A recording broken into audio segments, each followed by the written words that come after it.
lagi dengan saya Linda Apriani. Kali ini saya akan menjelaskan materi biologi mengenai sistem gerak pada manusia. Langsung aja yuk kita saksikan bersama-sama. Sistem gerak pada manusia. Gerak, apa itu gerak? Gerak adalah hasil interaksi antara tulang, otot, dan persendian tulang. Alat gerak pada manusia meliputi berapa yuk? Ada dua bagian. Yang pertama yaitu tulang dan yang kedua adalah otot. Nah, tulang adalah alat gerak pasif, sedangkan alat gerak aktif itu berupa otot. Oke, selanjutnya. Kerangka manusia tersusun dari tulang-tulang, baik tulang yang panjang maupun tulang yang pendek. Nah, ternyata variasi bentuk tulang ada beberapa nih, ada 4 ya. Yang pertama, pipih, pendek, pipa, dan tidak beraturan. Ternyata tulang juga punya fungsi loh. Yang pertama, memberi bentuk pada tubuh. Nah, apa jadinya kalau misalnya tubuh kita tidak mempunyai tulang?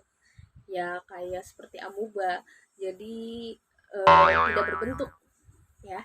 Yang kedua sebagai alat gerak pasif yang tadi Ibu udah jelaskan. Yang ketiga melindungi organ tubuh bagian dalam. Seperti apa? Nah, seperti tulang rusuk yang melindungi dari ketika saat benturan di misalnya kepala, itu dilindungi sama tulang tengkorak. Terus tulang rusuk melindungi organ tubuh seperti apa?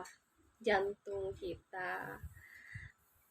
Dan ada lagi nih fungsinya, tempat melekatnya otot rangka serta menunjang tegaknya tubuh. Jadi kalau tidak ada tulang, gimana tubuh kita bisa berdiri tegak?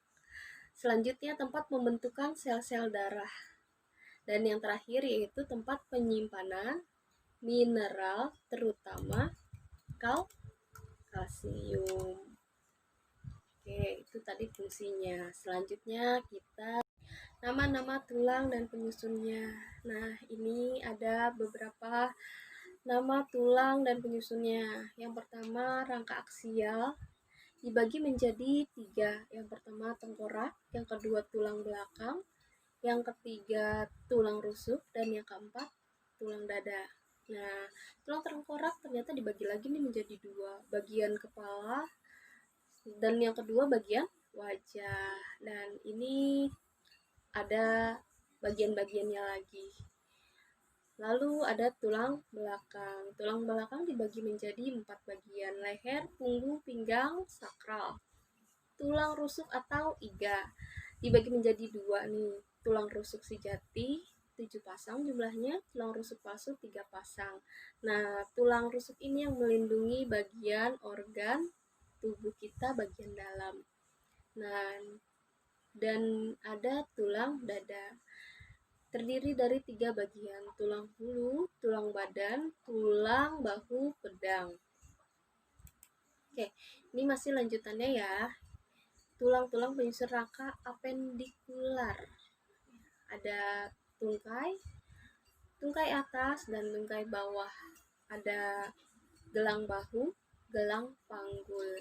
Ini ada jumlahnya di sini ya.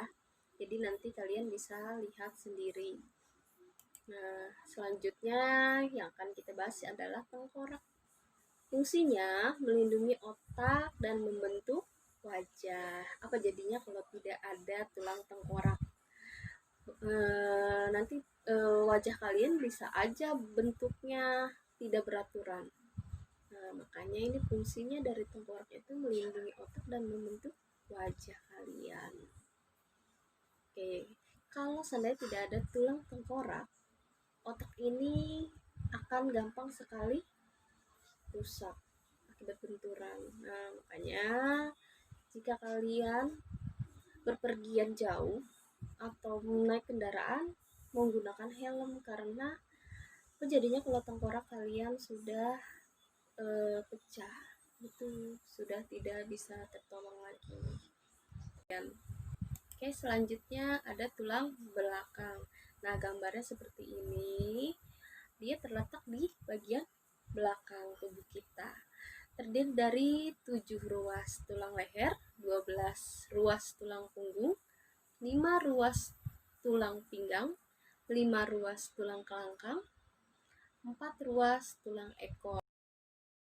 Bagian-bagian dari persendian, yang pertama ada ligamen, yang kedua kapsul sendi, yang ketiga membran sinovial, yang keempat cairan sinovial, yang kelima ada tulang rawan hialin.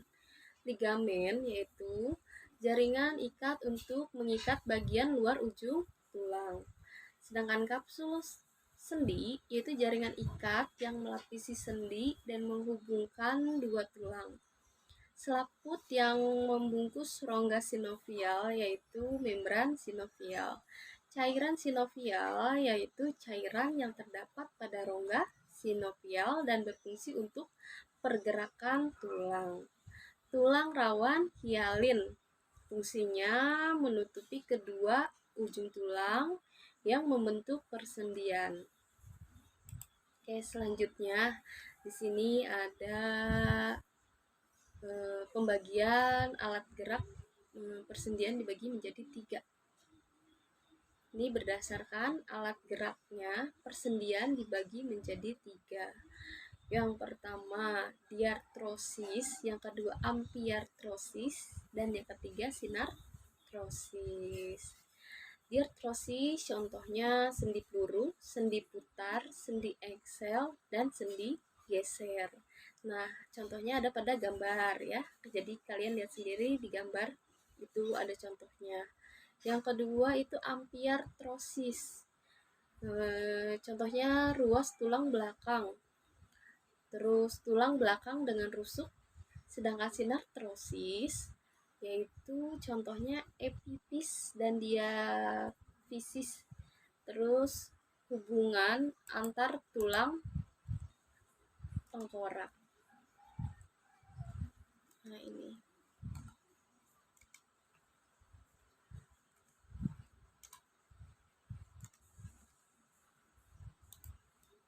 Oke. Selanjutnya kita akan mempelajari tentang gangguan pada rangka. Nah, yang pada posisi gambar pertama itu yang A, yaitu sikap yang benar, yang seharusnya kita lakukan pada saat kita membaca, itu posisinya benar. Yang kedua skilosis, yang ketiga kifosis, dan yang keempat lordosis. Mungkin pada saat kalian SMP atau SD sudah pernah ya belajar ini, jadi ibu tidak akan membahas atau mengulanginya. Pasti kalian sudah tahu skoliosis itu apa, kifosis itu apa, dan lordosis apa. Dari gambarnya aja kalian sudah bisa ya. Kalau skoliosis itu seperti bentuknya S gitu ya, agak miring tapi membentuk huruf S. Sedangkan kifosis dia agak membungkuk, dan lordosis dia agak maju. Oke, selanjutnya otot. Otot rangka merupakan otot lurik yang menempel pada rangka dan menggerakkan tubuh. Nah, ini contohnya ada bagian-bagian dari otot, ada 3 ya. Yang pertama otot polos, yang kedua otot lurik, dan yang ketiga otot jantung. Nah, ini perbedaannya. Perbedaan antara otot polos, otot lurik, dan otot jantung berdasarkan letak. Nah, kalau otot polos letaknya di lambung, uterus, kantung urin, pembuluh darah, rahim. Sedangkan otot lurik melekat pada rangka. Otot jantung ya udah pasti di jantung ya. Terus bentuk serabut tidak beraturan, dan beraturan. Jumlah inti pada otot polos 1, otot lurik banyak, otot jantung 1. Letak inti otot polos tengah, otot lurik tepi, sedangkan otot jantung di tengah juga. Kecepatan respon otot polos lambat, otot lurik cepat, sedangkan otot jantung sedang. Cara kerja otot polos tak sadar, otot lurik sadar, dan otot jantung tak sadar. Kemampuan kontraksi otot polos lama, otot lurik sebentar, otot jantung sedang. Warna otot polosnya polos, otot lurik bentuknya lurik, otot jantung lurik. Nah, ini ada perbedaannya. Dan yang selanjutnya itu gangguan pada otot. Nah, ini beberapa gangguan pada otot akibat aktivitas, misalnya kalian habis olahraga. Yaitu yang pertama kram, dan yang kedua kaku leher atau salah bantal.